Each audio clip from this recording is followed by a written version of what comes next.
Bueno, Perdón, una consulta. Entonces, ¿no es sí. necesario que estemos todos el miércoles que viene con que esté un solo representante del grupo? ¿Estaría bien? Como... Sí, sí, no, no es necesario, si bien para mí es que vengan porque van a aprender varias cosas sobre el tema de la preparación de probetas, pero sí, no es necesario que vengan todos. Ok.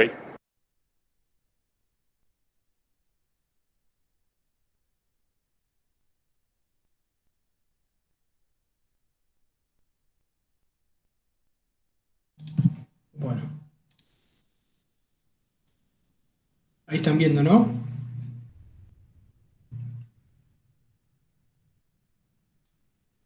Sí, se ve. Perfecto. Bueno, hoy vamos a ver un poco siguiendo el estudio de esta mecánica de materiales compuestos, todo lo que le fue mostrando Leo, cómo se iba aprendiendo, ¿no? Desde la parte micro hacia la macro. Y habíamos visto en la última clase que la predicción a nivel micro resultaba compleja y poco exacta, debido a que había muchos mecanismos de daño incluidos dentro de esas predicciones. No se podían determinar de manera directa, por eso era que nosotros insistíamos que la parte de realizar regla de las mezclas para determinar las resistencias no era válido justamente por eso. ¿Sí? Porque había mecanismos de daño que generaban esas discrepancias. Entonces lo que se hace es un estudio a nivel macro para poder dimensionar, ¿sí? Con compuestos. Y ahí es donde entran las teorías de falla. ¿Sí? Primero, antes de meternos en teorías de falla, iba a repasar, perdí el puntero, una cuestión de notación y nomenclatura. Se suele utilizar, esto ya lo saben, pero se suele utilizar la notación de Voigt, que es una manera de representar el tensor de tal orden en otro de menor orden, ¿sí? En este caso es el tensor de tensiones de Cauchy. Las componentes quedarían de esta forma, ¿sí? Es una manera de representarlo con la notación de Voigt. Es para que tengan en claro cuando nos referimos a la tensión uno es XX, tensión 2 II, tensión 3 ZZ, y así con los taus de corte, ¿sí? Con respecto a la nomenclatura de resistencias, lo que vamos a ver es que XT, IT y ZT son las resistencias a la tracción en cada uno de los ejes, una de las direcciones, que suele ser igual a esta nomenclatura, que vienen a dar las resistencias a la tracción. Para la compresión lo mismo. Se los marco porque lo vamos a ver a lo largo de la clase, se va a ver de esta forma para que sepan de qué se trata. Y S, R y T son los equivalentes a F4, F5, F6, y son las resistencias al corte. ¿Sí? Son estas tres de acá. ¿Okay? Otro repaso también, algo que también suelen hacer ustedes desde resistencia de materiales, es la utilización de transformación. ¿Sí? El tensor de transformación, que también lo vimos en la clase pasada. Y la idea acá, la utilización va a ser para pasar de un eje ordenado cualquiera a las tensiones principales, ¿sí? A un eje principal de tensiones. Lo que lo vamos a utilizar para eso, que era en realidad para que lo utilizaban, la transformación. Y este es el tensor, ¿sí? Propiamente dicho. Acá están las indicaciones que significa M y N, para que lo recuerden, pero esto, bueno, ya lo habían utilizado. Cuando nosotros decimos que las tensiones locales o en direcciones principales, tensión uno, tensión 2 son estas, si lo ordenamos en un vector columna, con la matriz de transformación o el tensor de transformación, lo podemos pasar de globales a locales o de locales a globales, ¿sí? Dependiendo si usamos la transformación o la inversa, ¿sí? Esto ustedes lo ven como Q también, si mal no recuerdo, pero bueno, digamos, sería lo equivalente. Y acá con las deformaciones, ¿sí? Esto sería lo mismo, la inversa que que T evaluado en el menos tita, ¿no? Bueno.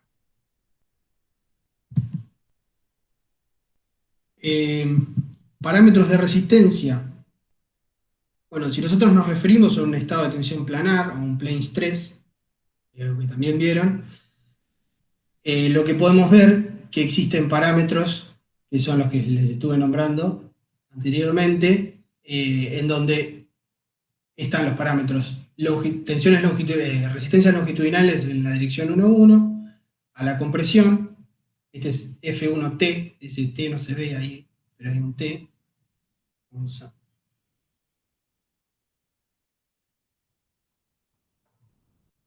Eso es una T. A la compresión, F1C, ¿sí? Son las resistencias individuales de cada uno. La resistencia transversal, pero en la dirección de la matriz, a la tracción y a la compresión, ¿sí? Lo mismo que el corte. Es más que nada para que se ubiquen, digamos, de qué es lo que estamos hablando de un estado de plano de tensiones. Y hay que hacer una distinción, en este caso no hay que hacer una distinción en el signo, es decir, se contempla el módulo, siempre y cuando se considere que estamos hablando de un corte en las direcciones principales, ¿sí? ¿Por qué? Porque esto es equivalente a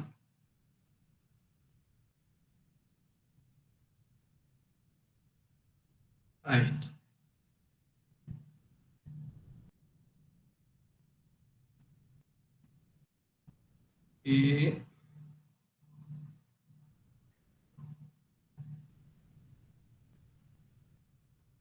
¿Sí?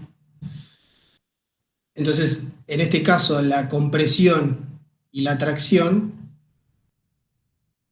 están aplicadas sobre la misma cantidad de material, ¿sí? Es decir, no estamos discretizando en ninguna de las dos direcciones, ambas están aplicadas a 45 grados.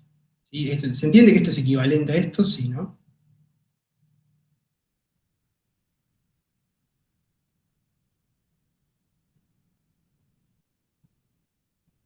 Sí, creo que las flechas son al revés, pero sí se entiende. Sí, está al revés, tenés razón. Eso es lo que me quedé pensando.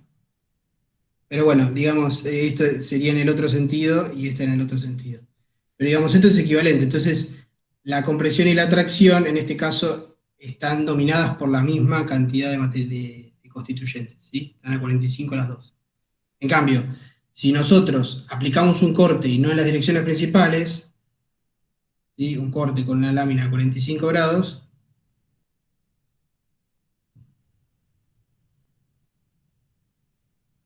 ahí lo que pasa es...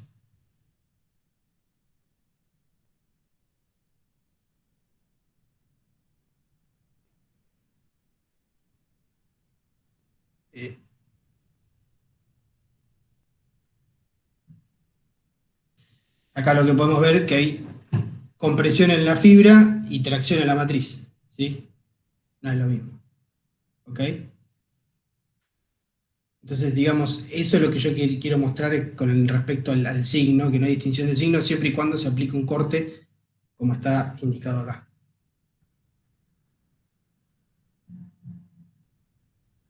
Bueno, sigo. Entonces, ahora sí, metiéndonos en lo que es teorías de falla para materiales compuestos, podemos discretizar o hacer distintas secciones, ¿sí? En lo que serían teorías limitadas o no interactivas. Estas teorías solo indican fallas en las direcciones de tensiones principales de la lámina, ¿sí? Y dentro de este grupo, las que nosotros vamos a ver son la de criterio de máxima tensión y de máxima deformación. Esta de máxima tensión ustedes la conocen como Rankine, o así la ven en RDM, en resistencia de materiales, y es las veces de un Rankine, pero movido desde el eje de coordenadas, ¿sí? Justamente porque estamos hablando de distintas propiedades en tracción y compresión. Entonces, es una especie basa desde Rankine, pero con salvedad para materiales ortótropos. Y después luego está el criterio de máxima deformación, que hay una relación con el Poisson, que ahora lo vamos a ver más adelante. Entonces, si bien se establecen dentro de la parte de no interactivas, hay una cierta interacción con el coeficiente de Poisson, ¿sí? Luego están las teorías interactivas, totalmente interactivas, que dentro de estas se categorizan Tsai-Hill y Tsai-Wu, y las cuales indican todas las componentes de tensiones de falla en un solo criterio, agrupan todo en un solo criterio. Esa es la misión de las teorías interactivas. Es decir, hay interacción entre tensiones. No es que las discretizan, ¿sí? El Tsai-Wu es uno de los más utilizados, y vamos a ver digamos, de qué se trata cada uno de los criterios, pero en cierto punto el Tsai-Hill proviene de von Mises, es una evolución del von Mises, que von Mises es para isótropos y es para materiales dúctiles, y lo que hace Tsai-Hill es tratar de acoplarlo a materiales frágiles, como son en general los compuestos, con salvedades y algunos parámetros que se agregan para justamente fitear lo que es la parte experimental de compuestos, ¿sí? No, en von Mises acá no se usa material compuesto, sino que es una evolución, que le da el nombre a Tsai-Hill. Y Tsai-Wu es una modificación del anterior, con otro tipo de parámetros nuevos, ¿sí? Ahora vamos a ver en detalle. Y luego están las teorías parcialmente interactivas, en donde algunas son el criterio de Hashing-Rottenpack, hay un montón más en cada uno de los grupos. Y en este caso, lo que se parten, si se quiere, parten de las teorías de Coulomb-Moore, ¿sí? Ustedes las ven también en resistencia de materiales, de la parte de analizar la envolvente de fractura, eso que ustedes veían con los círculos de Moore y con la tangente, ¿sí? Parten de ahí, no significa que sea lo mismo, ¿no? Digamos, en eso se basan, y justamente con el agregado de estudios fenomenológicos, experimentales específicos, indican fallas interfaciales, es decir, discretizan si la falla fue por matriz o por fibra, algo mucho más interesante que los otros criterios, ¿sí? Además de hacer una interacción parcial entre las tensiones, ¿sí?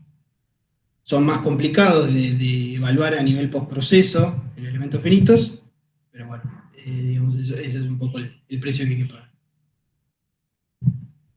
Bueno, entonces, metiéndonos en lo que es el criterio de máxima tensión, acá ven algo similar a lo que ustedes ven con Rankine, pero con la salvedad de que hay diferencias en las resistencias a la tracción, a la compresión, en la dirección de la matriz y en la dirección de la fibra también, ¿sí? Estamos evaluando, esto es una lámina, ¿sí? Que quede entendido porque hoy lo estoy aclarando, no se había entendido al principio. Entonces, la idea de este método justamente es que la falla ocurre cuando al menos una de las componentes de la tensión, a lo largo de los ejes principales del material, ¿sí?, exceden la resistencia en dicha región. Es decir, acá acotan cuál es la máxima. Cuando supera esta, el material falla. Lo que pasa es que acá hay que evaluar en cada una de las direcciones esa falla, ¿sí? Por eso no son interactivos. Entonces, para la dirección, la tensión 1, F1T, es decir, la resistencia a la tracción en la dirección 1, va a fallar, va a ser a la tracción cuando la tensión 1 sea mayor a 0, es decir, cuando sea positivo. Y cuando sea negativo va a ser a la compresión, ¿sí? Esto establece el signo. Lo mismo para la dirección 2 y la dirección 3. Y acá están los taus con módulo sin signo. ¿Okay? Siempre haciendo la salvedad que dije al principio. Entonces, considerando un estado de tensión planar, como venimos hablando, para la tracción se debe cumplir esto, ¿sí? Que la tensión en la dirección 1 debe ser menor a la resistencia a la tracción, ¿sí? Acá cambié de nomenclatura, por eso se los aclaré, esto es lo mismo que FT, ¿sí? Y la tensión en la dirección 2 debe ser menor a la resistencia de esa lámina en I a la tracción, ¿sí? Para la compresión se da vuelta el signo, justamente se da vuelta la inecuación, digamos, justamente por el signo, ¿sí? que esto es lo que debe cumplir para que el material no falle, ¿sí? Para el corte, acá estamos la inecuación con respecto a esta S, es la resistencia al corte, ¿sí? De la lámina. Y acá lo que les puse es la transformación de ejes, si quieren cambiar de ejes a ejes locales, de globales a locales, aplicando ese mismo tensor de transformación o esa matriz de transformación que aplican. Y lo que hice fue reemplazar estos valores en las inecuaciones estas que estaban acá, y acá nos dan los rangos, digamos, eh, para los cuales estamos usando, ¿sí? Tendríamos que estar entre esta cota y esta cota. Son las cotas, digamos, que quedan.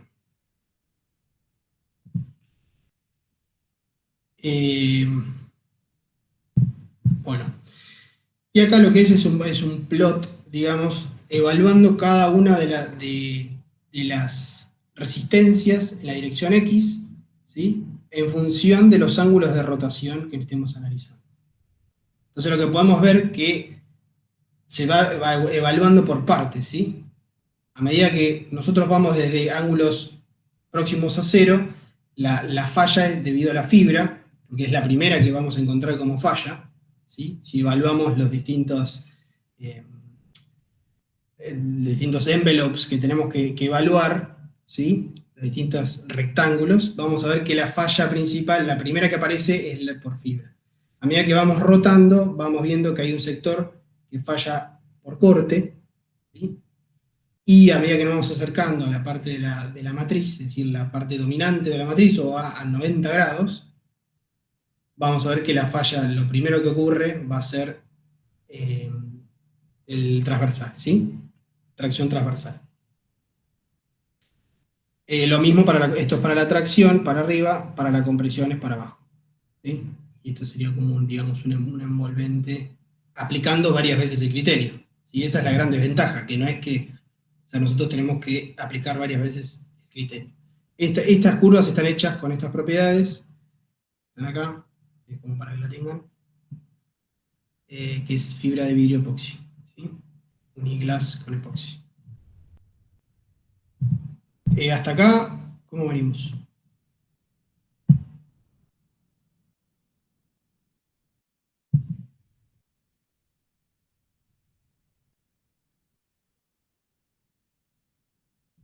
Por mi parte, bien. Ok, bueno, creo que, bueno, bien, bien, ok, voy a asegurarme de eso. Bien, bueno, seguimos. Ahora pasamos al criterio de máxima deformación. Es similar a la teoría anterior, pero ahora se observan deformaciones en vez de tensiones máximas, ¿sí? ¿Por qué? Porque a veces en los datasheets nosotros podemos, o en los datasheets o los ensayos, nosotros podemos determinar la falla a partir de las deformaciones máximas, que era lo que estuvimos evaluando también. Ver la falla a partir de la deformación, también es válido. Pero bueno, con la salvedad que ahora cuando transformamos de tensiones a deformaciones, hay un Poisson de por medio que tenemos que incluirlo, ¿sí? Y al incluir ese Poisson, aparecen estas relaciones, ¿sí? Con el Poisson, que no son constantes, ¿sí? Son lineales con el Poisson, ¿sí? Esa es la única salvedad que aparece. Y acá están las relaciones, es decir, el pasaje, y lo mismo, lo del signo, aquí se aplica lo del signo para las deformaciones en distintas direcciones principales, y los taus, ¿sí? Bien. Entonces, considerando un estado de tensión planar, otra vez, para la tracción, compresión y corte se debe cumplir lo siguiente, que la deformación en la dirección principal 1 tiene que ser menor a la permitida a la tracción por el material, ¿sí? Lo mismo para la 2, y el módulo, es decir, la distorsión eh, con respecto a la permitida por corte, ¿sí? Bueno, notar que es independiente del signo, esto es el de acá, y para la compresión se da vuelta el signo de la inecuación igual que antes. ¿Sí? Bueno, y acá están las equivalencias de las deformaciones de la dirección uno 2 y lo que sería la distorsión, o dirección uno 2. Y acá está lo mismo que antes, para que lo tengan anotado.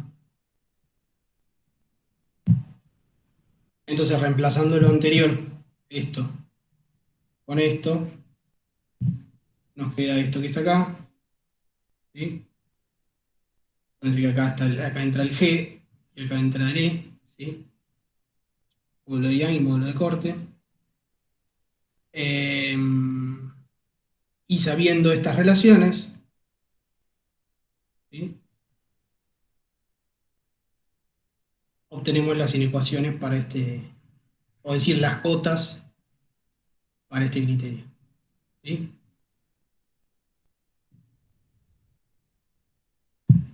Bien. Hasta ahí los criterios no interactivos eran esos dos que presentamos. Con una salvedad del Poisson, que puede haber una cierta interacción a partir del Poisson, pero digamos, están dentro de la categoría de no interactivos.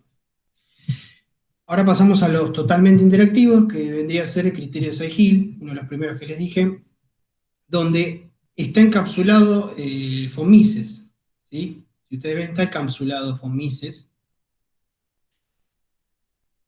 pero con la salvedad que aparecen coeficientes nuevos, E, H, F, bueno, acá están todos los coeficientes, ¿sí? L, M, N, ¿ok?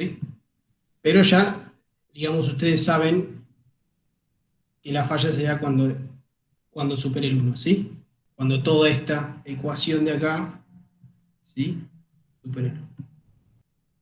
Entonces, donde F, G, H, L, M y N son parámetros de falla. En realidad son parámetros de fiteo que realizó este señor Hill para acoplarse a estos materiales, ¿sí? De ahí surgen los parámetros estos de falla, en donde pudo establecer una relación de esos parámetros de falla, no solamente algo experimental, sino pudo establecer una relación entre los distintos parámetros con las resistencias, ¿sí? Entonces acá se puede ver 2n equivale a 1 sobre la resistencia del corte al cuadrado, si solo actúan tensiones de corte, ¿sí? Va independizando para obtener los parámetros, ¿sí? Va haciendo cero el resto para poder obtener los parámetros. ¿Okay? Así, si solo actúan tensiones en la dirección 1, G más H equivale a esto. Si solo actúan tensiones en la dirección 2, F y H equivale a esto. Es decir, va simplificando la ecuación y va obteniendo los parámetros. ¿Sí?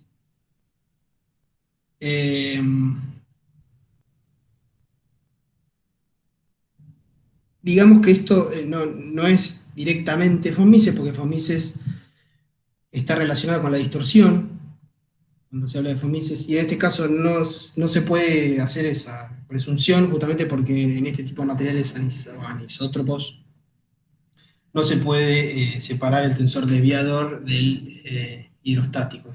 Entonces ahí es donde, digamos, la teoría no es puramente basada en la distorsión. ¿Okay? Pero eso es algo misceláneo. Bien. Bueno, entonces acá se puede establecer una relación entre los parámetros que anteriormente mencioné. ¿Sí? Quedan estas relaciones.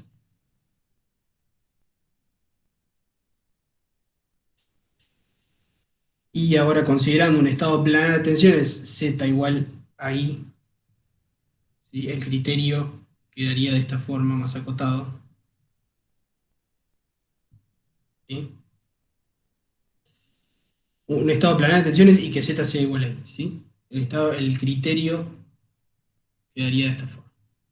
Finalmente con las transformaciones, que es lo que les vengo remarcando hace bastante, queda expresado el criterio de esta forma. ¿Sí? Para que lo tengan en lo que es general. ¿Ok? Una de las particularidades a tener en cuenta de este criterio es que no diferencia con el signo entre tracción y compresión. Algo complicado a la hora de evaluar el postproceso. Porque nos va a decir que falla, pero no nos va a decir si es atracción o compresión. ¿Sí? Por lo tanto, se debe evaluar en el cuadrante correspondiente. ¿Sí? Bien. Y por otro lado está el SAIBU, o también denominado polinomial, que establece que para una lámina ortótropa bajo un estado planar de tensiones, la superficie de falla está dada por la siguiente ecuación, esta que está acá, en donde aparecen otros parámetros, otros coeficientes, que estos coeficientes son coeficientes de tensores de resistencias de orden 2 y de orden 4. ¿Sí?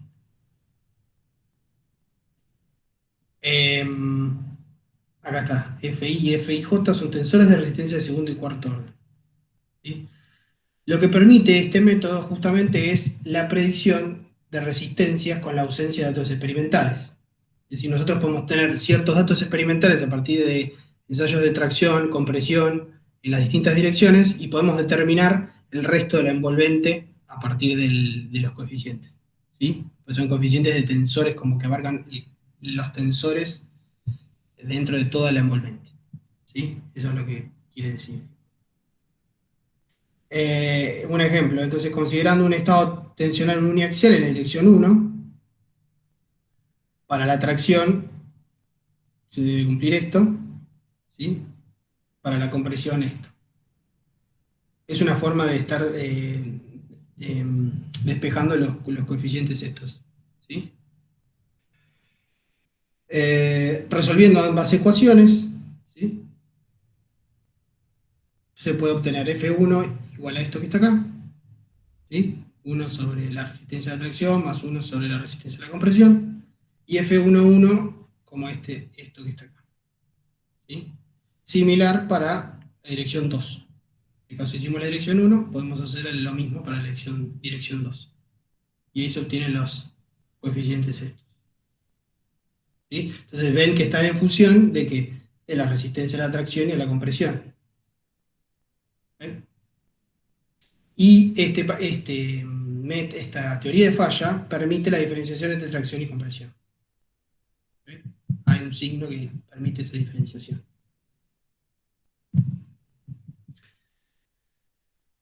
Pero hay que pagar un precio de que en este criterio hay uno de los coeficientes de lo que hablábamos, que es el F12, que es un coeficiente de interacción, ¿sí?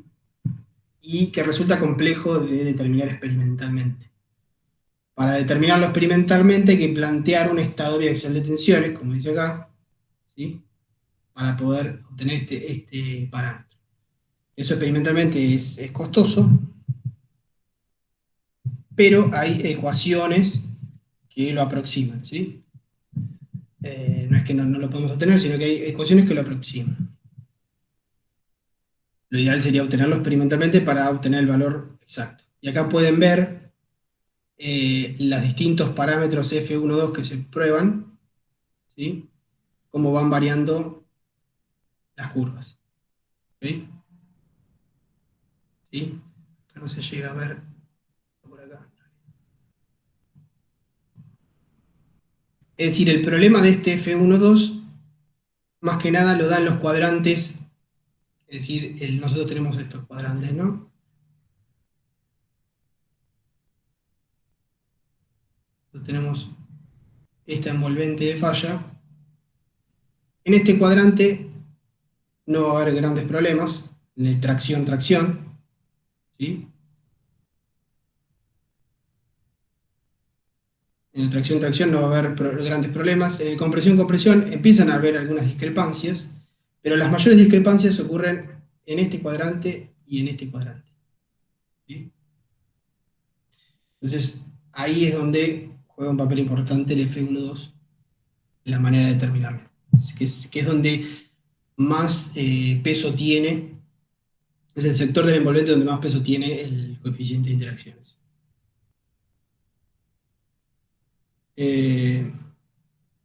Bueno, acá estoy, digamos, estoy marcando cómo despejar el F12 y digamos.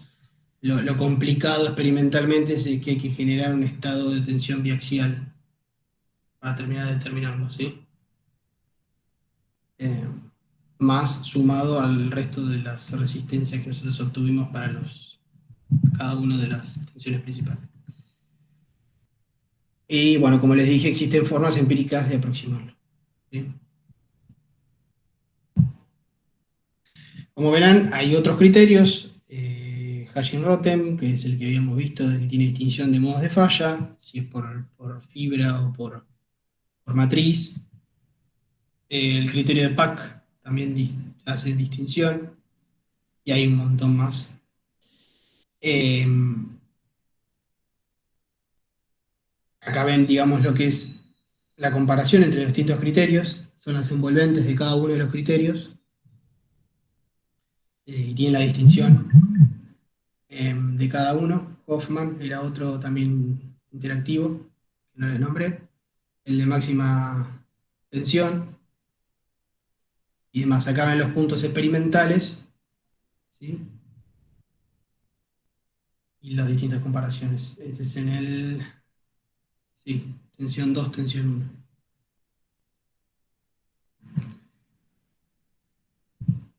1. Bueno, y como conclusiones, dentro de lo que son teorías limitadas o no interactivas, ventajas que son sencillos y que requieren pocos parámetros, desventajas que son inexactos en algunos cuadrantes, diseños inseguros, justamente al ser inexactos nosotros creemos que estamos en la zona segura y no lo estamos, acá se puede ver,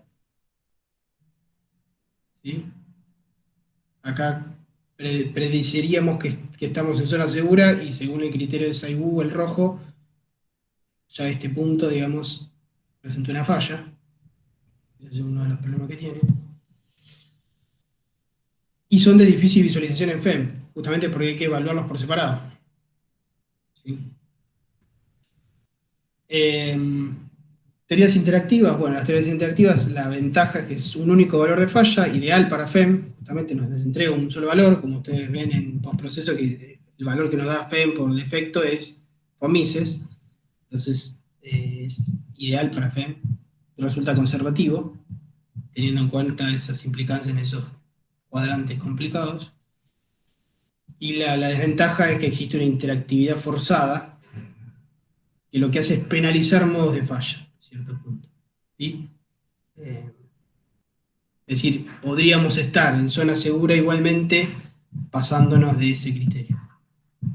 Entonces ahí es donde entran en juego las teorías parcialmente interactivas, que lo que hacen es que además de interaccionar, es permitir la identificación de los modos de falla, son conservativos y con poca interactividad, pero resultan de difícil uso como postproceso en FEM, ¿sí?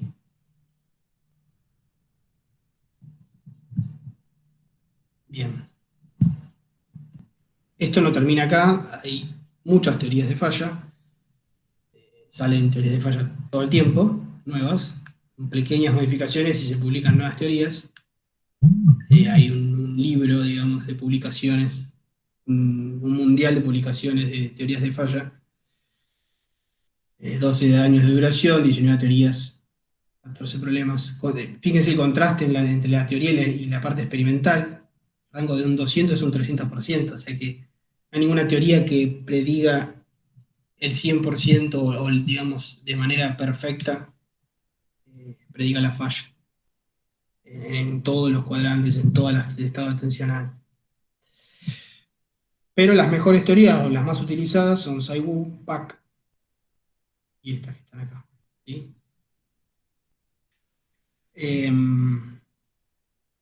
También ustedes tendrían que evaluar qué estado tensional tienen, o qué estado predicen que pueden llegar a tener, y evaluar ese criterio de falla, saber que van a estar dentro de la parte segura, ¿sí? Es un poco también la evaluación a la hora de usar el criterio de falla. No es directamente, bueno, uso Saibu, listo, sino que si hay un caso sencillo, se podría usar otras teorías, pero tener en cuenta que se pueden cometer errores decir, se puede estimar que estamos al lado seguro y en realidad el material falla. Entonces es como que analizar el caso concreto que estamos viendo o que vamos a diseñar. Entonces se trata un poco de eso.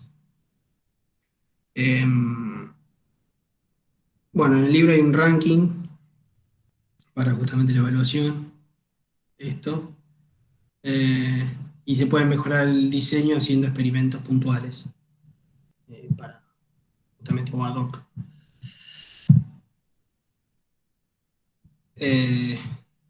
Bueno, acá están los distintos especificaciones, si son aplicables, ¿sí? Para distintos criterios, para un play reforzado unidireccional, homogeneous play, adhesive play, digamos, para distintos materiales, que es lo que se propone como teoría para utilizar. Y algunas conclusiones o remarks.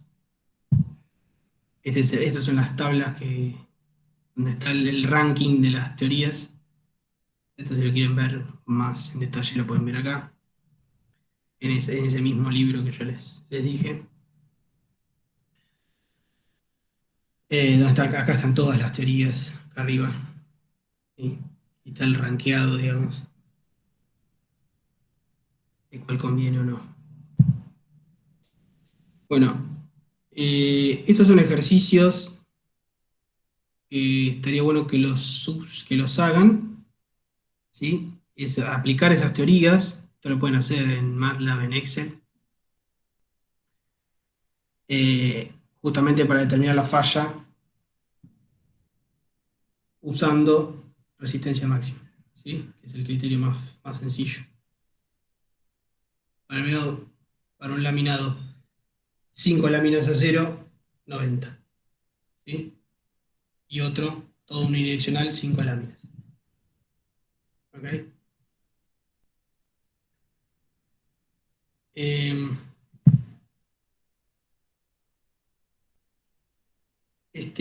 Bueno, esto lo podríamos hacer ahora al final, así avanzo.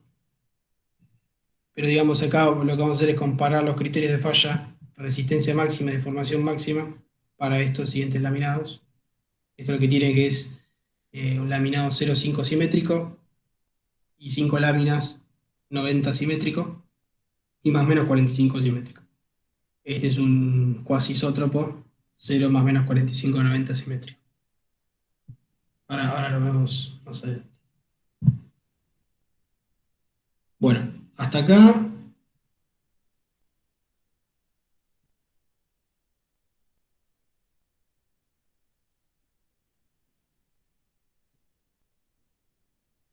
Una consulta. Sí, Igual es de hacemos alguien más. nomenclatura nomás. ¿Un Sí, 0,5 simétrico no sería lo mismo que un 0,10? 0,5 simétrico. Sí, sí. O sea, es lo mismo escribirlo como se escribía. Sí, porque este anterior es un 0,5. ¿Sí? Sí. El simétrico es Claro. esto, justamente. Estás representando como el eje neutro. Ah, ok. En ese caso particular es lo mismo, pero en general se usa la S porque casi todos cuando vean justamente a partir de lo que va a hablar ahora Franco, van a ver que el tema de la es re importante. Entonces, por eso siempre se pone S en todo, casi todos los laminados son simétricos. Claro. Ok. O sea, en este caso queda trivial, pero ahora vas a ver por qué. Digamos, habría que contemplar la parte de simetría. Vale, gracias.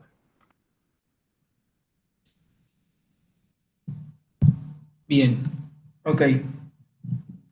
Como bien sabemos, nosotros no vamos a usar una sola lámina en un diseño, sino que vamos a usar multilaminados, muchas láminas estaqueadas o apiladas con una secuencia de laminado, ¿sí? Entonces ahora lo que nosotros queremos evaluar es qué pasa si apilamos distintas láminas en distintas direcciones, ¿sí? ¿Cuál va a ser la respuesta del laminado? Bien.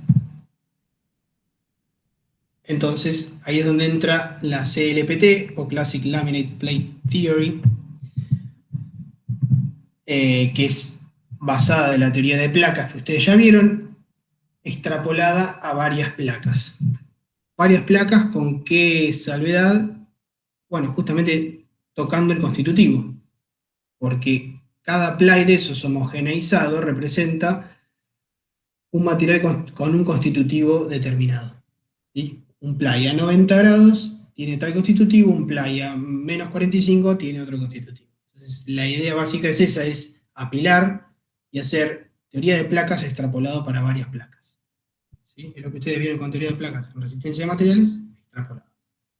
Donde repasamos un poco lo que veían, que era que para que sean placas, las dimensiones de ancho y largo en laminado son mucho mayores que el espesor, entonces se estudia partiendo de teoría de placas finas. Era esta la primera hipótesis que se establecía, ¿sí? Con respecto al espesor. Y había ciertas hipótesis de Love-Kirchhoff que establecían que las láminas tienen que ser cuasi homogéneas y ortótropas, en este caso porque estamos viendo ortotropía, porque está aplicado a materiales ortótropos. Espesores delgados bajo tensión plana, ¿sí? Pequeños desplazamientos, continuidad de desplazamientos en el laminado. Ahora vamos a ver esto, si hay una continuidad del desplazamiento, no de las tensiones, justamente por el constitutivo. Desplazamientos varían linealmente a lo largo del espesor, ¿sí? La línea neutra, normal a la superficie, continúa siendo normal luego de la deformación, es decir, que no hay distorsiones en XZ, en XY. ¿Sí? Son las mismas, digamos, las mismas hipótesis que ustedes ven para placas. ¿Okay? Esta nos servía para hacer, justamente para seguir matemáticamente la deducción. Ahora lo vamos a ver. Comportamiento lineal del material. ¿Okay? Y las distancias normales al eje neutro permanecen constantes luego de la deformación. ¿Ok? Estas son las mismas hipótesis. Solo para que lo tengan, es decir, para cuando apliquen esto a un caso específico, sepa que están las hipótesis detrás. Si una de estas hipótesis no se cumple, no podemos aplicar esta teoría a lo que estamos diseñando. ¿Okay? Porque hay extensiones de esta teoría a algo más allá. Digamos. Bien. Entonces, un poco digamos, de nomenclatura que vamos a utilizar. Considerar una placa de espesor H compuesta de n láminas ortótropas, donde Z va a representar la distancia a las distintas K-láminas. ¿Sí? Z. ¿Verdad? Va a representar la distancia a las distintas K-láminas. ¿Sí? De un lado y del otro. Z positivo hacia abajo, que es una cuestión de nomenclatura que tiene algunos libros, otros lo hacen distinto. Se recomienda tomar como plano de referencia el plano medio. ¿Sí? El eje de simetría. ¿Sí? El plano medio. ¿Okay? Bien. Entonces, estas deducciones ustedes las pueden hacer desde la teoría de placas, desde la matemática, llegar a esto que está acá. ¿Okay? Pero también se puede hacer a nivel geométrico, planteando de una condición indeformada a una condición deformada, evaluando cómo se desplazó este punto C. ¿Okay? Entonces, en la condición deformada, este punto C se trasladó aquí. ¿Sí? Y esta es la línea neutra, ¿no? Este beta, ¿sí? Va a ser la derivada de W0 con respecto a X, es decir, el giro, ¿ok? Por definición, que va a ser igual a este beta que está acá, ¿ok? Vamos digamos, por geometría, geometría. Entonces, vemos que el C, ¿Sí? Por un lado, vamos por partes. Por un lado tenemos beta equivale a esto, ¿sí? Al giro, a W, la derivada parcial de W con respecto a X. La variación de W con respecto a X. ¿Ok? Con respecto a X. Bueno, ese ángulo. ¿Sí? Por otro lado tenemos que UC, la variación de U, es decir, la variación en esta dirección, ¿sí? Tenemos que es U0 menos ZC por beta. ¿Sí? Es decir, negativo porque se corrió para acá. Y el punto. ¿Ok? De la condición deformada, indeformada, perdón, a la deformada, pasa que acá está puesto por separado, pero se corrió para atrás. Por eso es este negativo. ¿Ok? Menos Z por beta. ¿Sí? Por el ángulo. Z por el ángulo. ¿Ok? De Z por el ángulo. Entonces, teniendo estos dos, lo que hacemos es justamente reemplazar acá, beta, metemos esta derivada de W con respecto a X, y nos queda que es U menos Z por W con respecto a X, W0, ¿sí? W0. Con B se puede hacer lo mismo, ¿sí? Pero con I como variable, ¿sí? Entonces, estos son los desplazamientos en U y en B. Si nosotros queremos obtener las deformaciones, lo que tenemos que hacer es derivar otra vez U con respecto a X y B con respecto a Y.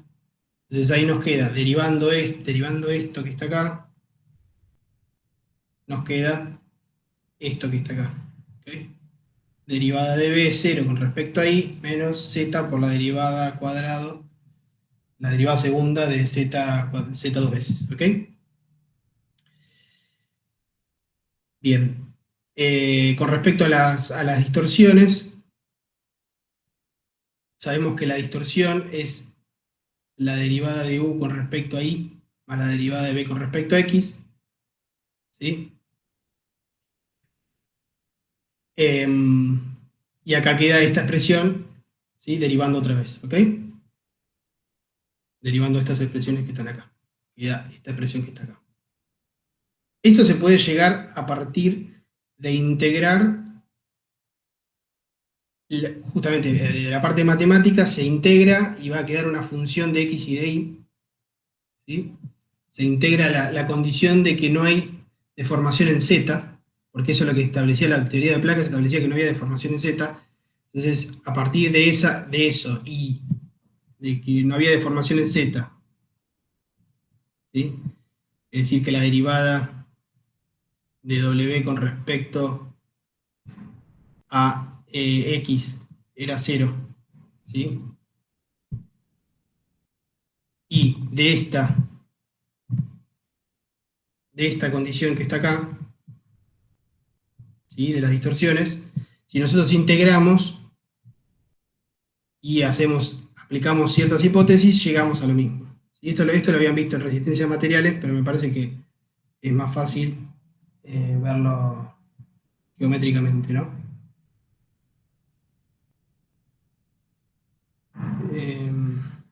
No sé si se entendió.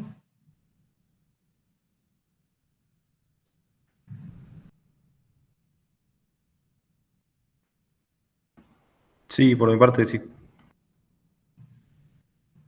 Sí, yo también. Seguramente, igual esto lo vieron en finitos, Sebastián lo sabe explicar mejor que yo, pero bueno, digamos, es lo mismo que vimos con Sebastián de la parte de placas, con las teorías de las hipótesis de Kirchhoff y todo. Hasta acá, digamos, es lo mismo. Entonces seguimos. Recordando que para pequeñas deformaciones el tensor de Green-Lagrange se expresa como la siguiente expresión, ¿sí? Que equivale a esto que está acá, notación inicial, ¿sí? Es el tensor de deformaciones infinitesimales. Y en forma explícita para cada componente se obtienen las distintas deformaciones en las distintas direcciones. ¿Sí? Lo mismo con las dos veces la deformación 1, 2 o las distorsiones. ¿Sí? para cada una de las componentes. Ahora, si nosotros expresamos esto en forma de vector columna, para un estado plano, ¿okay? Hacemos cero un montón de valores, y para un estado plano lo presentamos de manera vector columna, organizamos de esta forma, obtenemos la expresión esta que nosotros obtuvimos acá, estas expresiones, ¿sí?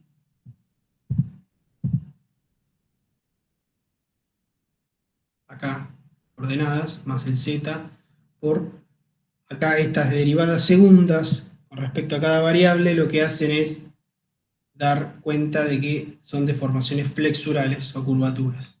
¿Sí? Y esta parte corresponden a las deformaciones membranales. ¿Okay? También esto yo creo que lo saben, pero bueno, digamos, es para ir siguiendo la deducción. Acá está expresado de las derivadas que habíamos visto, ¿sí? La parte membranal y la parte flexural, las derivadas segundas con respecto a cada una de las variables dos veces, y acá la cruzada por la curvatura x. ¿Okay? Bueno, y esto se los grafiqué, digamos, para que vean la hipótesis esa de que la deformación varía linealmente con el espesor, ¿sí? Eje Z, eje X, varía linealmente. No así pasa con las tensiones, que hay un constitutivo de por medio, donde empieza a hacer estos saltos, ¿okay? En cada una de las láminas.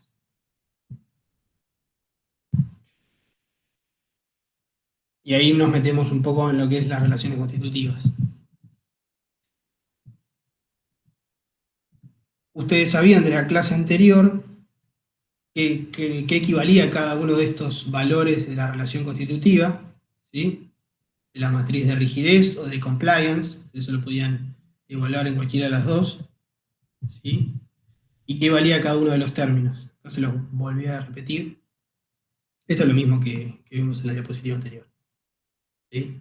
Acá se ve más directo, es decir, las deformaciones varían linealmente. Cuando aplicamos el constitutivo pasa esto con las tensiones, ¿sí? Y esta, bueno, digamos esto para repasar también: relación tensión-deformación en coordenadas locales, relación tensión-deformación en coordenadas globales. ¿Sí? Ven que acá se llenan los valores que valían 0. Acá tienen valores, ¿okay? Estamos en globales. Y para la teoría CLPT, la que estamos tratando ahora, queda expresado, agregando el constitutivo ahora de por medio, lo mismo, ¿sí? Acá tenemos la parte membranal, la parte flexural, con el agregado del constitutivo, y la Z, es decir, la relación lineal con el Z, con el espesor, donde nos vamos moviendo con el espesor. ¿Okay?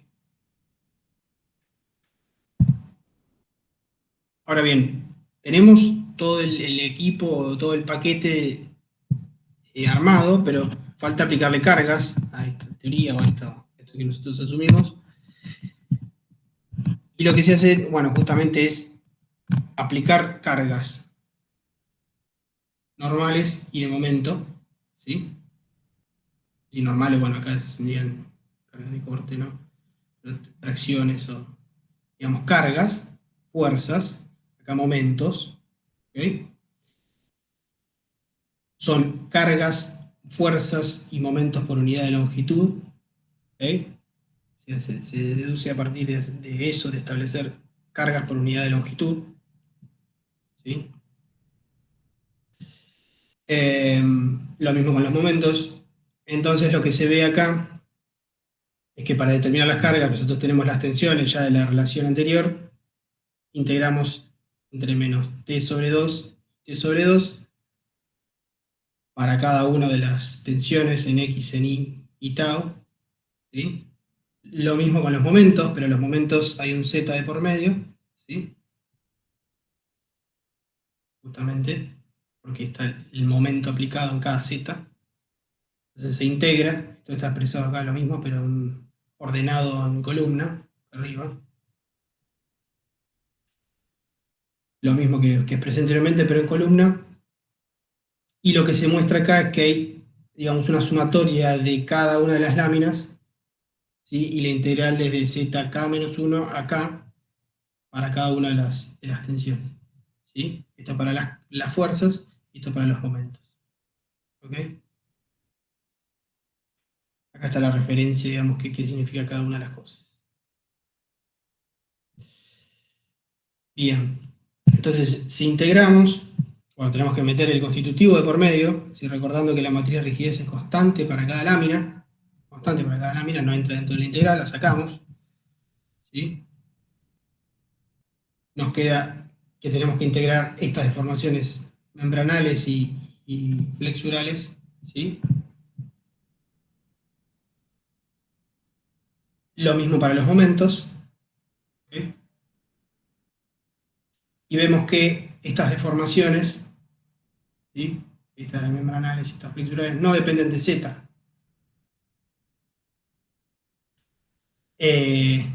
Porque Z está evaluado en el mismo play, ¿sí? Es decir, en el mismo play no dependen de Z, ¿sí? Digamos, a distintas direcciones. Entonces se puede sacar, ¿sí? La integral y se integra esto que está acá. Acá están las fuerzas en XY, es la sumatoria de cada uno de los plays con el constitutivo, ¿sí? Este K es indicador de cada play. La integral de zk menos 1, no, perdón, de tk menos 1 a tk de z, acá están las deformaciones membranales, más la otra parte, que era la de las flexurales, por el k, ¿sí? ¿Esto qué es igual? Bueno, se integra z, entonces queda esta expresión que está acá, ¿sí? Y el otro lado se integra z, y como ya había un z, digamos, aparece el 1 medio, y acá aparece un z cuadrado, ¿sí? Acá hay una dependencia cuadrática, acá es lineal. Estamos evaluando la parte de fuerza, ¿sí? ¿Okay? Y ahí lo que se puede establecer es el nombre de esta parte, denominada A, matriz A, y esta parte, matriz B. ¿Ok? Tenemos la A, las mismas deformaciones membranales, B, las deformaciones flexurales, y evaluando los momentos, lo mismo, integrando, digamos, acá aparece un medio, z cuadrado es el mismo, este es el mismo, el B anterior, da lo mismo que está acá, por eso es B, y acá aparece un tercio, porque ya teníamos un z cuadrado, ¿sí? Entonces aparece un tercio. Y esta matriz se llama D. ¿Okay? Y ahí aparece la famosa matriz ABBD, que siempre hablábamos, o que la fuimos nombrando en la matriz ABBD, justamente aparece esta teoría. Bueno, esa matriz ABBD tiene propiedades, digamos, si se quiere, físicas dentro, no solamente cuentas. Propiedades del material están evaluadas con los Q y J para cada lámina. La secuencia de laminado está evaluada con los Z, K, Z menos ZK menos 1. Y la geometría está evaluada a la cantidad de plays, ¿okay? La sumatoria de K1 igual, K1 a N. ¿Okay? Y tiene un significado físico. La matriz A se establece que es una rigidez extensional, las veces de una rigidez extensional. La B, que está dos veces, ABBD, acá está la B, acá está la B, es la rigidez de acople, y la D es la rigidez de flexión. ¿Okay? Para que lo asocien a nivel físico. Tiene un significado físico esta matriz ABBD. ¿Okay? Y acá están los distintos coeficientes de cada una de las matrices. Que vamos a ver qué es lo que pasa cuando tienen valores, cuando no lo tienen. Es donde empiezan a pasar las cosas raras que ustedes no veían con materiales isótropos. ¿Sí? ¿Se entendió esta deducción? Hice mi mejor esfuerzo, pero sé que no soy Sebastián Ders, así que dígame si se entendió.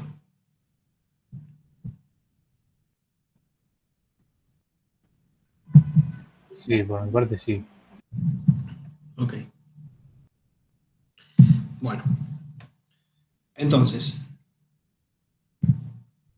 acá lo que vemos, estamos evaluando distintos coeficientes dentro de las matrices, donde dentro de la matriz A, estos coeficientes, el 1,6 y el 2,6, como el 1,6 y 2,6, digamos, la simetría por la simetría, son acoples, entre comillas, porque el acople verdadero no es este, digamos, son acoples entre el corte y la extensión.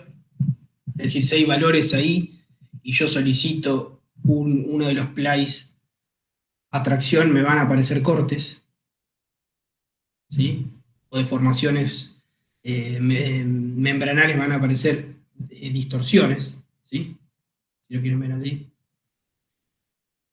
La B, si estos tienen valores, si estos coeficientes tienen valores, como estos que están acá abajo, que es la otra B, ¿sí? Si existen valores, hay un acople entre la extensión y el bending, ¿sí? Algo súper raro. Y si hay valores acá, en la parte D, hay un acople entre bending y twist, ¿sí? También súper raro. Aplicamos un momento y aparecen torsiones, ¿sí? Bueno, esto es lo más raro, digamos, de materiales compuestos. Por eso es que se hace mucho hincapié y se ve mucho, o se trata de minimizar estos valores, principalmente, para que no haya este acople, que es el que más perjudica, ¿sí? Porque, imagínense, estamos solicitando algo a la tracción y aparece una flexión, o viceversa, y bueno, eso va a generar complicaciones.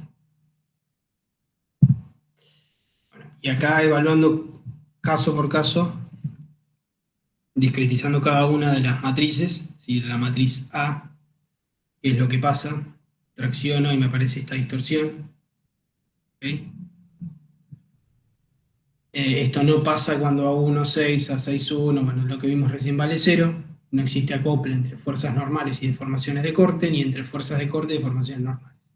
¿Sí?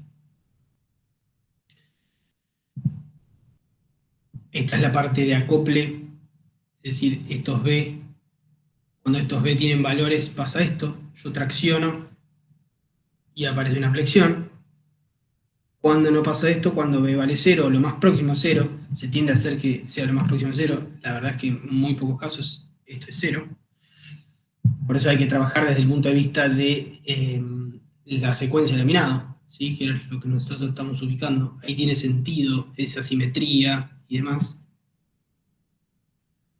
No existe acople entre fuerzas normales y curvaturas y o deformaciones torsionales, twist. Tampoco entre momentos de flexión o torsión y deformaciones normales, ¿sí? Y la parte D, que era que veíamos los coeficientes el 1,6 y 6,1, como el 2,6 y 6,2, si no valen 0, si valen 0 no existe acople entre momentos de flexión con deformaciones por torsión y momentos de torsión con curvaturas, ¿sí? Debido a la discontinuidad de tensiones que nosotros vimos que había, es preferible trabajar con deformaciones. Entonces acá le dejé la equivalencia, ¿sí? Para que trabajen con deformaciones. No hay que directamente invertir estas matrices, tienen un truco, digamos, no es directamente invertir, fíjense bien, para lograr esa inversión, para poder trabajar con las deformaciones. Acá les escribí, para si lo quieren hacer en MATLAB o en algún lugar. Acá tienen la equivalencia. Bueno, y entramos con lo que es tipos de laminado. Entonces tenemos laminado simétrico, que era lo que hablábamos recién. ¿Cuándo se dice que es un laminado simétrico? Cuando existe una lámina en K que tiene una lámina idéntica en menos K. La lámina en K tiene una lámina idéntica en menos K. Eso es un laminado simétrico. ubicada a la misma distancia con respecto al eje neutro. Por eso es importante ubicar esta teoría en el eje neutro, el 0. ¿Sí? Bueno, acá está expresado en distintas formas, ¿no? Lo mismo. Y acá es donde se ve que cuando pasa eso, cuando hay esa simetría, este término con este término, digamos, este término se anula y lo que hace que esto dé 0. ¿Sí? Esta z acá con esto hace que esto dé 0. ¿Sí? Entonces pasa esto. B vale 0. ¿Okay?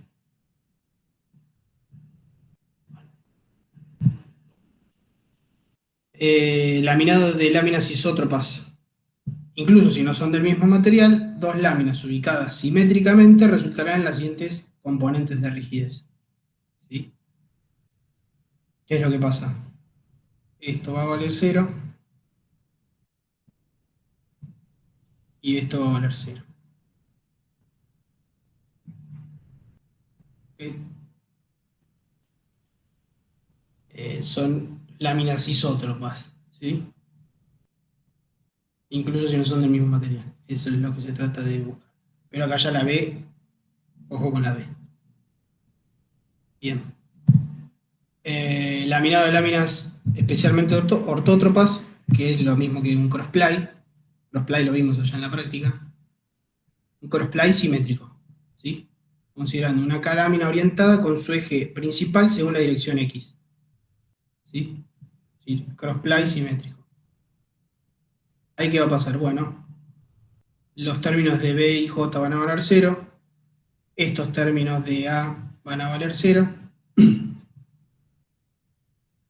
Y estos términos de D van a valer 0. Esto, digamos, son cómo se nombrarían este tipo de laminados para que sepan de qué se trata. ¿Sí? Acá tienen todos los coeficientes para ir sacando, ¿no? Entonces siempre va dentro del constitutivo. Laminado balanceado, ¿cómo se dice que el laminado es balanceado? Cuando por cada lámina orientada a más tita, respecto del eje principal del laminado, existe una lámina orientada a menos tita. Es decir, está balanceado.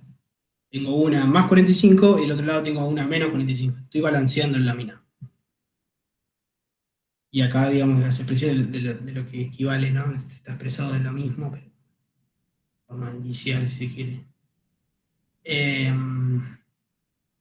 Y esta es la característica fundamental del laminado balanceado, ¿sí?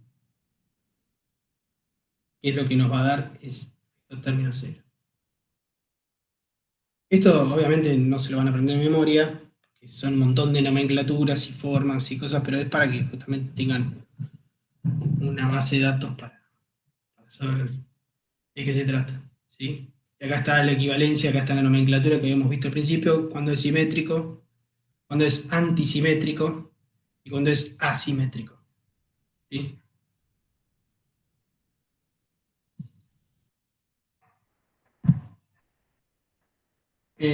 Laminado balanceado antisimétrico, el que vimos anteriormente, antisimétrico.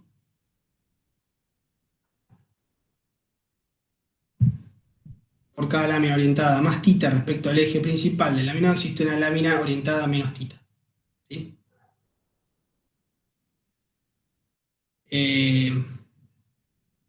Entonces lo que nos va a dar el antisimétrico dentro de la matriz ABBD es estos valores 0 y estos valores 0. ¿Sí? Es lo que se van a encontrar con las distintas configuraciones, ¿no? Laminado balanceado, antisimétrico o crossply. Por cada lámina orientada a 0 respecto al eje principal del laminado existe una misma lámina orientada a 90. Es antisimétrico crossply. ¿Sí? Y ya empieza a dar cosas extrañas. A 0 acá, pero esta matriz no da todo a 0, hay dos términos acá.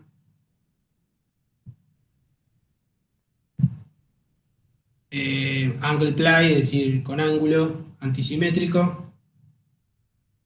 Acá está lo que da la matriz ABBD.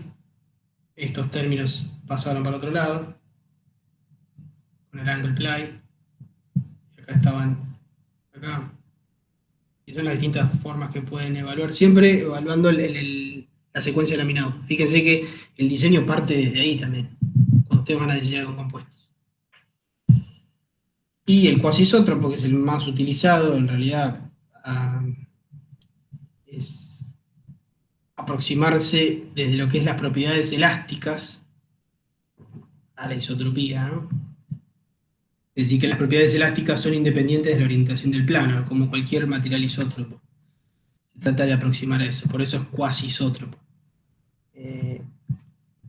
Originalmente, los laminados en los barcos, por lo menos lo que yo tengo inferencia, se tendía a ser cuasisótropo, o se tiende a hacer todo lo más isótropo posible desde el punto de vista de las propiedades elásticas, pero habla mal del aprovechamiento de los materiales compuestos, ¿no? Uno a priori tendría que saber cuáles son las solicitaciones que va a tener la pieza y aprovechar y dirigir esos refuerzos a las tensiones máximas, ¿sí? Tratar de aprovechar eso. Por eso que al principio, cuando se diseñaba con materiales compuestos, cuando recién salían, se tendía a hacer la parte cuasisótropa, ¿no? También porque no había tanto uso de telas continuas, había mats, bueno, eso ya deja de ser orientado, ¿no? Pero bueno, es un comentario nomás. Y acá está, digamos, qué es lo que equivale, ¿no? Las propiedades elásticas independientes, que acá están, que sea constante, ¿sí? Poisson. Nu es la relación entre la deformación y la distorsión. Tiene un nombre, no recuerdo, en este momento tiene un nombre específico. Es como el coeficiente de Poisson, bueno, este tiene otro nombre.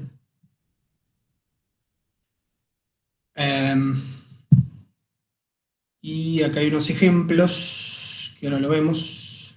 Espérenme que sigo con otra cosa, pero es unos ejemplos en Elam, en el software que les dijo Leo.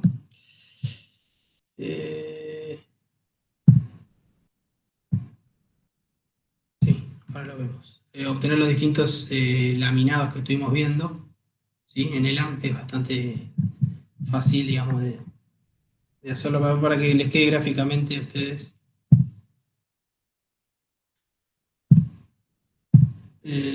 Cuasisótropo. Bueno, y por último ver lo que es FPF y ULF, es decir, First Ply Failure y Ultimate Laminate Failure. Load Failure, perdón. La idea es justamente establecer un coeficiente de seguridad, ¿sí? Según lo que nosotros consideremos que la pieza va a seguir segura, ¿sí? Es decir, nosotros lo que tenemos que partir es los tipos de falla que hay en compuestos en general. Intralaminar o interlaminar. Dentro de la lámina o entre las láminas. Separación de láminas o falla individual interna. ¿Okay? Y ahí evaluar si, para qué, digamos, qué tendríamos que evaluar, si considerar seguro si el first ply failure o el ultimate load failure, ¿sí? ¿Qué es el first ply failure? Bueno, cuando la primera placa o la primera lámina falla, ¿sí? First ply failure.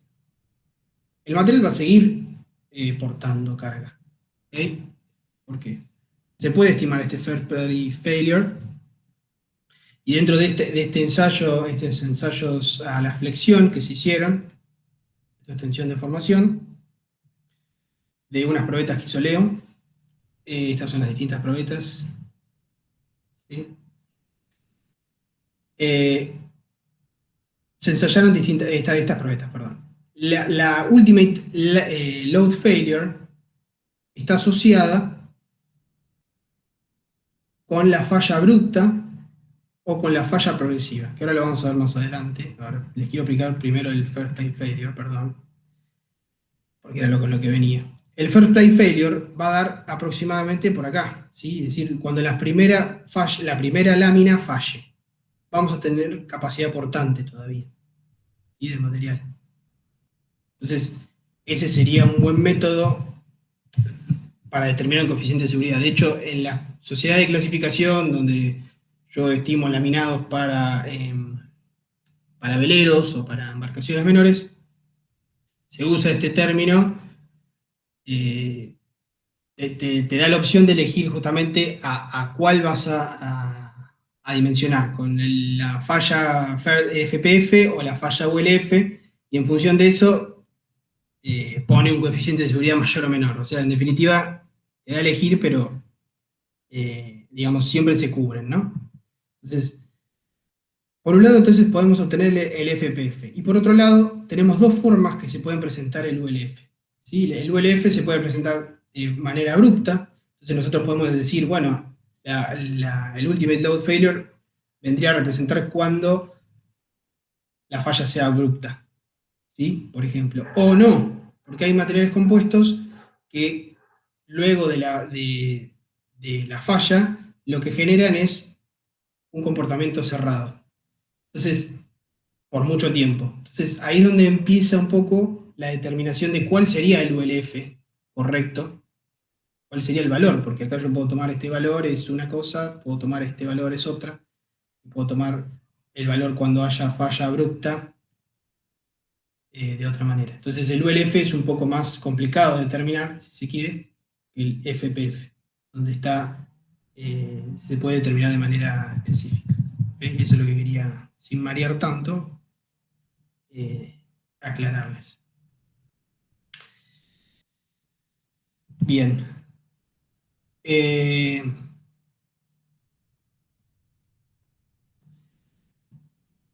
Acuérdense que acá, bueno, está, yo para hacer un paralelismo con los materiales y otro, porque ustedes vienen trabajando, que ustedes trabajan atención a la fluencia. Acá fluencia, digamos, no existe fluencia.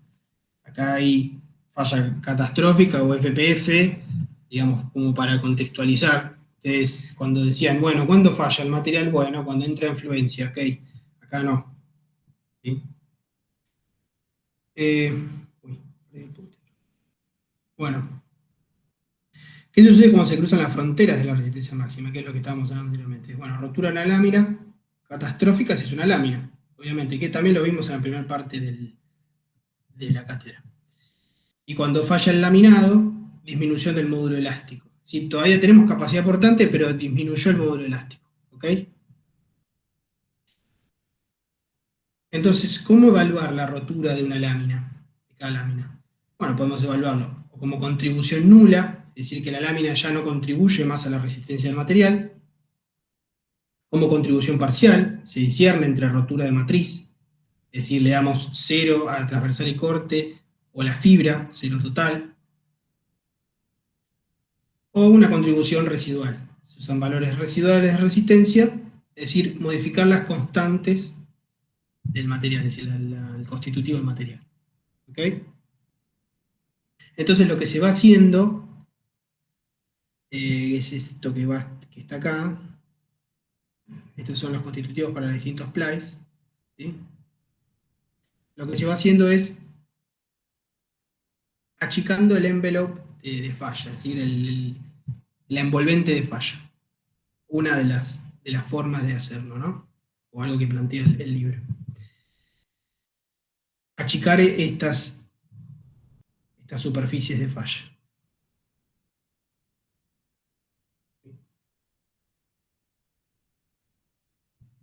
La inicial la teníamos acá, falló una, tenemos esta, falló la otra, tenemos esta. Ahora, hay que prestar mucha atención en qué caso estamos evaluando esto, porque si es un caso de fatiga, puede ser, se puede dar con mayor velocidad o menor velocidad esa propagación de falla, y quizás no sea seguro adaptar eso, que siga trabajando el material. Entonces hay que ver el caso. ¿Sí? Entonces acá se ve, digamos, a nivel matricial, inicialmente cuál era la matriz A, ¿sí? Quiero lo que aportaba en función del espesor, quiero lo que aporta con una contribución nula, ¿sí? Y con una contribución parcial. Distintas evaluaciones de cómo podían hacer para evaluar esa falla progresiva, ¿ok? Y existe lo que se llama la eficiencia entre estos dos valores, entre el FPF y el ULF, que se mide con el cociente entre el FPF y el ULF. ¿Sí? Es de la resistencia de FPF y la resistencia de ULF. Ese es un valor, un cociente, que es como la eficiencia. ¿Sí? Y es importante conocer esta brecha. ¿Sí? No es lo mismo que la brecha sea muy próxima que la brecha esté más lejana. Justamente eso es lo que da el cociente y la eficiencia. Como podemos ver para un glass epoxy, el coeficiente da 0,2, ¿sí? La eficiencia, ¿sí? Hay separación entre los dos. Cuanto más se acerca uno, para un laminado, por ejemplo, Kevlar epoxi, se puede ver que están muy próximos. Entonces sería más riesgoso adoptar cierta consideración con respecto al dimensionamiento, ¿sí? Es decir, va a seguir portando, bueno, ojo, porque estamos muy cerca del ULF, donde falle totalmente el laminado. Y perdemos la pieza o, bueno, catástrofe. Y acá están los valores, para sacar ese cociente, están los valores de FPF y de ULF, de cada uno de los laminados. Y esto es la bibliografía. ¿Preguntas?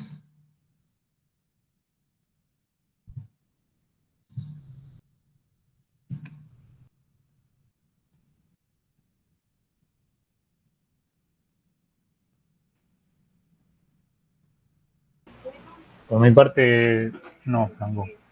¿No? Creo Ok. que tendría que volver a verlo igual, pero por ahora no tengo dudas. Bueno, si no se llega a entender, ok, bueno, pero cualquier cosa me preguntan. Yo trato de hacer mi mayor esfuerzo, pero vuelvo a explicarlo, ningún problema. Bueno, a ver, les quería mostrar algo de ELAM. Uno de los ejercicios. Este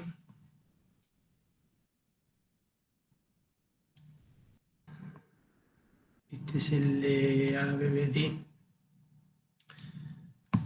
Sí, era este que está acá. Bueno, el ELAM no sé si ya lo usaron o no. Está bueno a nivel didáctico usar este software, que cierran un montón de cosas. ¿Sí? Leo creo que en la clase pasada los introdujo un poco cómo determinar una fibra, una matriz, material micromecánico. Dentro de qué es material micromecánico, tienen cómo determinaron la parte elástica, pero tienen que darle como input las resistencias, ¿sí? Porque esto no calcula resistencias, entonces tiene que darle como input las resistencias. Y acá está el parámetro que hablamos hoy, F12 de SAIBU, por ejemplo, se adopta un 0, menos 0,5. En ANSYS también yo vi que se usa menos 0,5 como default. En ADINA creo que también, pero bueno, digamos, eso hay que hacer un research un poquito más importante como para determinar eso. Bueno, estos son valores térmicos e higroscópicos, que no lo introdujimos en este curso, pero bueno, toda esta teoría se puede complejizar más si metemos efectos térmicos e higroscópicos. Bueno. Y después se pueden definir el laminado, ¿sí? Como habían visto. Acá, por ejemplo, tengo un 45-2 simétrico, ¿sí? Sería este. El thickness, es decir, el espesor. Y acá está seleccionado el criterio de falla.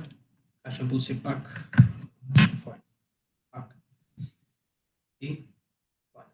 Y acá van al cálculo y pueden determinar, esta es la matriz ABBD, ¿sí? Y pueden evaluar qué es lo que pasa si nosotros aplicamos deformaciones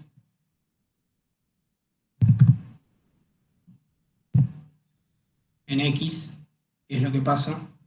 Acá está analizando el criterio de falla en específico, donde nos muestra, bueno, las tensiones en cada una de las direcciones principales, pero así también el factor de seguridad mínimo. Acá tenemos 24, ¿sí? Si le ponemos más deformación, nos acercamos, ahora tenemos un 2,4. y si nos acercamos más, vemos que falla, ¿sí? Con el criterio de PAC, ¿sí? Como para que lo vean de cómo se utiliza esto, estaría bueno que jueguen ustedes. Pero, digamos, la misión de este ejercicio era ver qué pasaba. Acá ven que la matriz A está llena de estos dos que eran los críticos, tiene valores. Entonces, esta deformación en X nos va a dar una distorsión, ¿sí?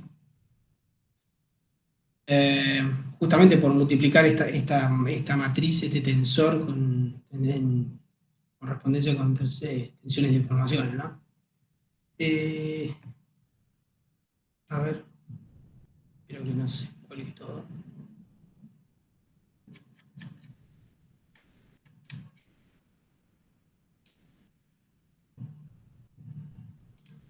Ahí está. ¿Ven? Acá está la deformación de la distorsión y yo solamente apliqué deformación en X. ¿Sí? Esta es la respuesta del material para un laminado 45-2 simétrico. En cambio, para 1-0, este laminado es 3-0 o 0-0 simétrico. Acá, bueno, es bastante trivial acá usar. Acá estos valen 0, entonces yo aplico una deformación acá en X y obviamente no pasa eso que pasaba recién. La deformación acá es constante, ¿sí? No hay una distorsión.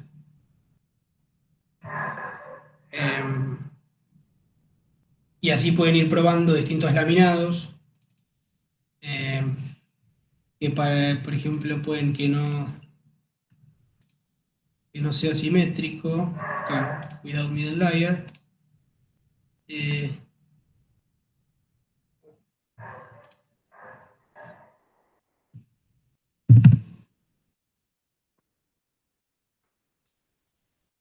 Bueno, ahí no es simétrico, ¿sí?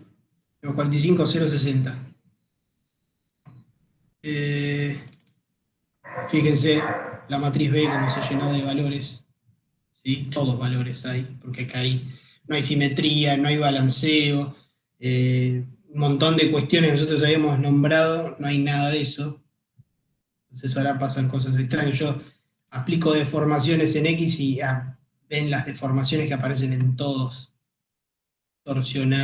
Torsionales, de distorsión, en el plano, fuera del plano, curvaturas, solamente con aplicar una deformación X. ¿Sí? A ver, fíjense. Entonces es muy, muy importante determinar el esquema de laminado de manera correcta, justamente para evitar esto, que es lo que no querríamos tener en un laminado. O sí, quizá podríamos aprovechar esto. De hecho, he visto en una publicación que hay unos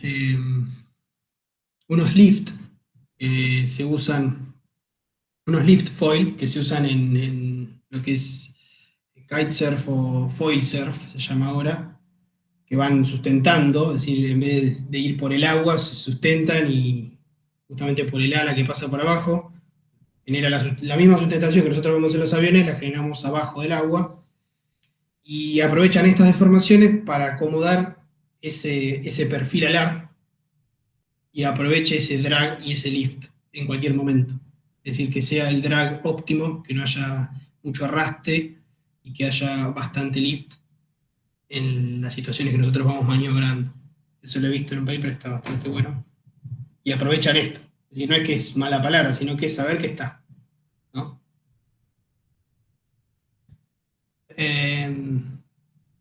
Y con respecto, bueno, a lo que es el FPF, lo pueden ver a partir de esto, ¿sí? Del coeficiente de seguridad, donde pueden ver, que sea más claro,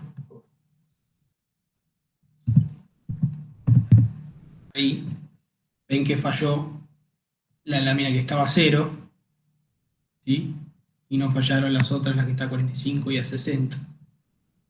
Y eso tiene que ver porque la deformación fue en X y quizá la deformación que tenga ese material compuesto implique la falla, la dirección cero, es decir, que el refuerzo es bastante rígido, ¿sí? Muy rígido con respecto a los otros. Entonces se produce esa falla, a esa deformación. ¿Ok? Eso es un poco para que cierre un poco el FPF. Bien, y eso es todo lo que tenía para presentarles. Leo, no sé si querías aclarar algo, si me olvidé de algo.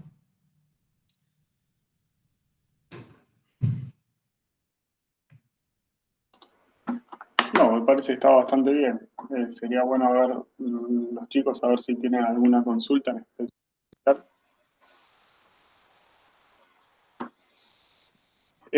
Yo les recomiendo que hagan todos los ejercicios con el ELAM.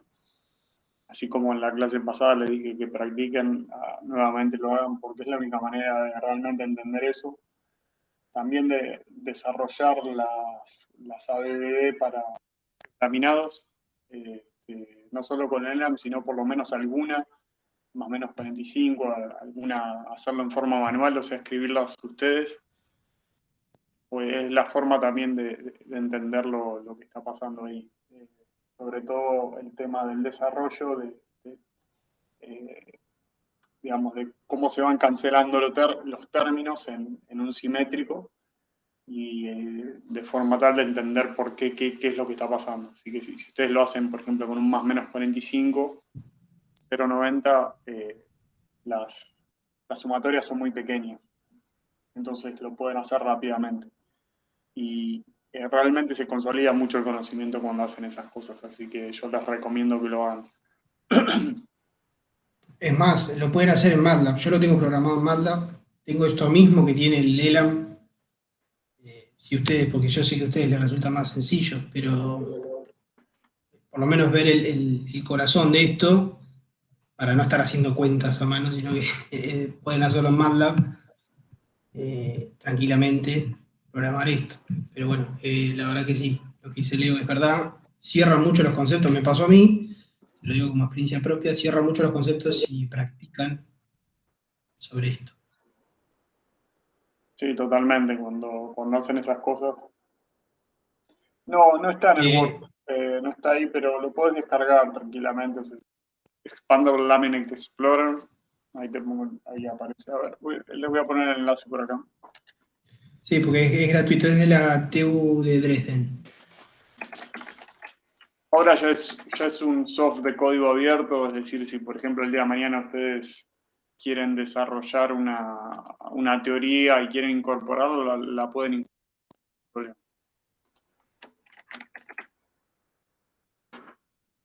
Creo que está hecho con Python. Claro, sí. Sí, eso es verdad. Si ustedes se le pueden aportar al software, está bueno también. Y ver, o sea, también pueden, sí, es el mismo. O sea, también pueden ver el código, porque hay muchas cosas, por ejemplo, la parte de optimización o ciertas cosas específicas que tal vez ustedes dicen, a ver cómo hicieron el cálculo de ello, entonces se fijan ahí en el código de cómo ellos fueron avanzando en el cálculo. Entonces eso también les ayuda como para consolidar el conocimiento en ese sentido. Muchos detalles, como por ejemplo, cuando veamos, la semana que viene vamos a ver vigas, en vigas no aparece eso, pero en placas, o sea, cuando tratamos de aplicar las ecuaciones, o sea, acá vimos la plane lamination tiro, pero después vamos a extrapolar esto a una placa grande. Entonces, en una placa, las soluciones son soluciones con sumatorias infinitas, o sea, no son soluciones exactas, sino que es una sumatoria.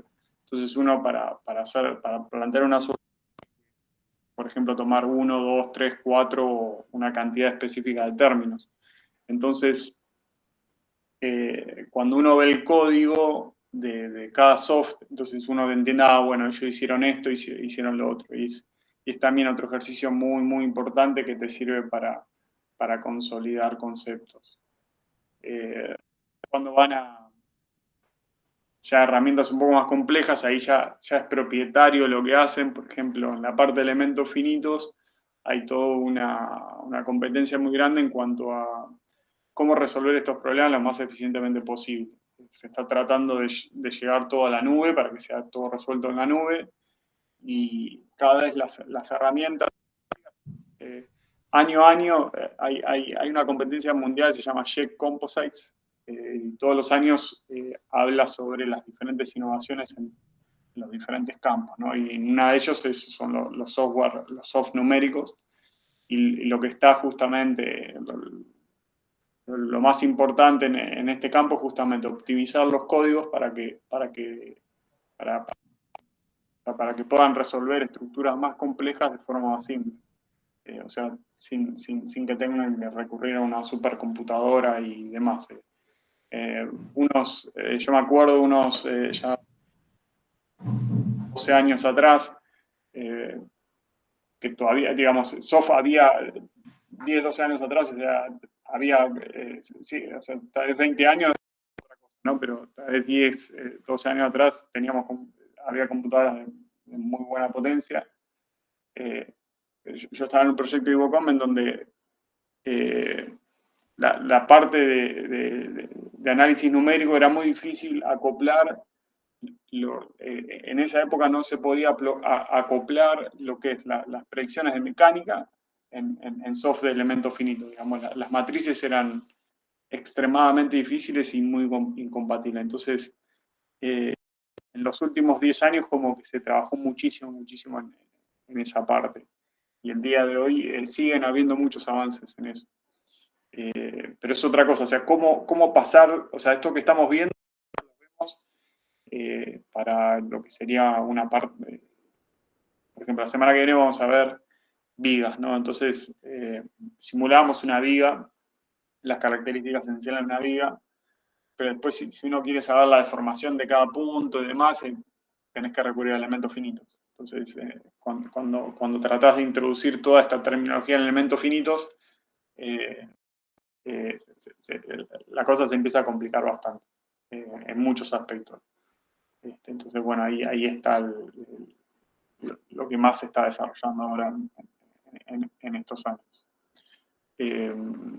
Así que bueno, entonces terminamos hoy con esto, que la verdad que es muy, muy importante. O sea, lo BBD es, creo que lo más importante de mecánica de laminados compuestos. La teoría de fallas, o sea, las envolventes de fallas. Recuerden, acá lo que estuvo haciendo Franco básicamente es definir zonas en el espacio de tensiones en donde nosotros podemos afirmar, no sé con tanta precisión porque es complicado, o sea, y tenemos varias cosas que están dando vuelta, o sea, tenemos esta metodología FPF, ULF, pero básicamente estamos determinando un espacio, en una envolvente de falla, y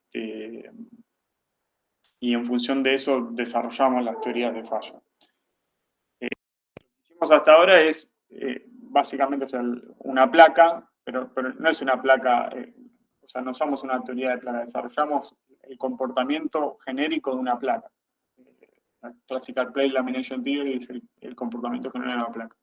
O sea, en la clase que viene vamos a hacer vigas nomás, pero después, o sea, para completar el análisis, usar esta metodología que desarrollamos, o sea, aplicarla a las ecuaciones de equilibrio, ¿no? Porque por ahora las ecuaciones de equilibrio no las hemos introducido.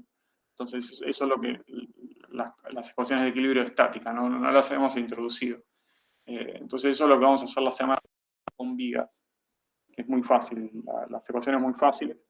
Después para placas, eso, no lo vamos a ver placas, pero es básicamente la extensión de eso, o sea, son más ecuaciones diferenciales. Si ustedes quieren, si quieren, les puedo mostrar algo de placas. Y bueno, después el próximo tratamiento sería cáscaras o esferas de revolución, cáscaras, que en materiales compuestos es relativamente simple, lo que se trata, digamos, es bastante simple. Por ejemplo, lo pueden leer en el capítulo de Barbero, es relativamente simple. Digamos, lo que es el tratamiento el comportamiento mecánico de una cáscara es simple.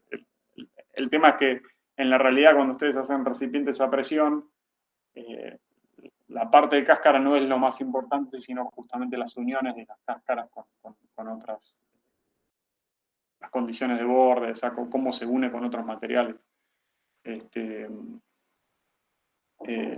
Pero bueno, más o menos ese es el camino y la semana que viene vamos a ya hacer varios ejemplos de cálculo de vigas y después la otra semana en el TIG vamos a volver todo de vuelta con eso, vamos a hacer varios ejercicios de eso. Así que bueno, la semana que viene ya, el miércoles ya les enviamos el TIG, así ya lo pueden ir resolviendo y tendría la misma modalidad, ¿no? O sea, nosotros le damos el TIC, la semana que viene les damos el TIC por adelantado, ustedes lo resuelven y lo presentan. Esta vez no van a tener excusa de que no les avisamos con anterioridad. Así que, bueno, por ahí andaría la cosa. Recuerden, yo acabo de subirlo en el campus. La semana que viene, el miércoles, yo le voy a mandar mail de vuelta. Vamos a estar en el CIDIM para hacer el desmolde. Vamos a estar a las 9 ahí en el CIDIM para hacer el desmolde de las placas de infusión y la preparación de las muestras para hacer. Es importante que ustedes completen la parte A y la parte B del trabajo práctico, si no, lo vamos a considerar por desaprobado el trabajo práctico. Así que tengan mucho cuidado con eso. No se dejen estar, aprovechen y termínenlo ahora, porque más adelante vienen los segundos parciales y después, bueno, cuando ustedes ya no se dan cuenta, ya estamos en la época de finales. Así que, ¿tienen alguna consulta? Si no tienen consulta, nos vemos entonces la semana que viene. Yo tengo una consulta. Había que hacer informe, ¿no? Sí.